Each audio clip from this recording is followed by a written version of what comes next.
মহর্ষি ব্যাসদেব রচনা করেছিলেন এই মহাকাব্য। তিনি গণেশকে লেখক হিসেবে আহ্বান করেন।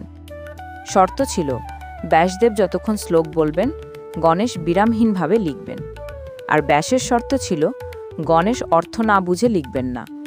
এইভাবেই মহাভারতের রচনা শুরু। আদিপর্ব। ভরতবংশের কাহিনী, শন্তনু, গঙ্গা ও শতবতীর বিবাহ, ভীষ্মের জন্ম ও তার ভীষণ প্রতিজ্ঞা। এখানে কুরু রাজবংশের উৎপত্তি থেকে শুরু করে পাণ্ডু, ধৃতরাষ্ট্র ও বিদুরের জন্ম কাহিনী আছে। সভাপর্ব।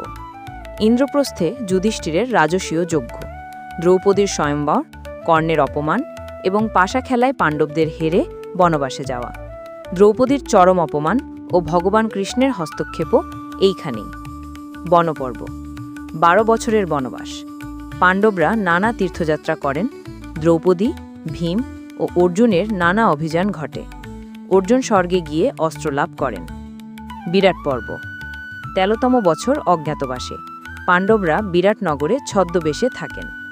কীর্তির্ণ অর্জুনের চিরন্তন গৌরব এইখানেই দেখা যায়, যখন তিনি কৌরবদের বিরুদ্ধে গোপনে যুদ্ধ করেন।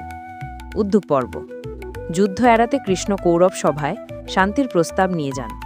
দুর্যোধন সেই প্রস্তাব প্রত্যাখ্যান করে। যুদ্ধ অনিবার্য হয়ে ওঠে। ভীষ্ম পর্ব। কুরুক্ষেত্র মহাযুদ্ধ শুরু হয়। ভীষ্ম কৌরব সেনাপতি হন। তার পতন শিখণ্ডের সামনে দাঁড়ালে ঘটে। দ্রোণ পর্ব।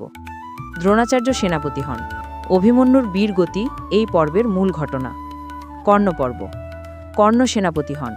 অর্জুনের হাতে কর্ণবধ হয়। শল্য পর্ব। শল্য সেনাপতি হন, কিন্তু শেষ পর্যন্ত কৌরব সেনার সর্বনাশ ঘটে। সৌপ্তিক ও স্ত্রী পর্ব।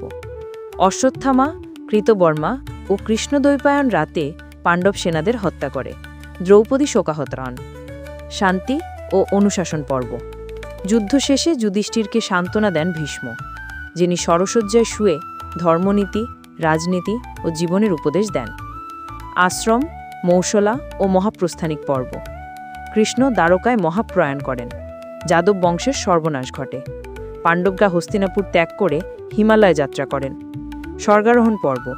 শেষে যুধিষ্ঠির একমাত্র জীবিত অবস্থায় স্বর্গে পৌঁছান। বাকিরা পথেই পতিত হন। ধর্মরাজ স্বর্গে গিয়ে সর্বশক্তিমান সত্যের সাক্ষাৎ পান।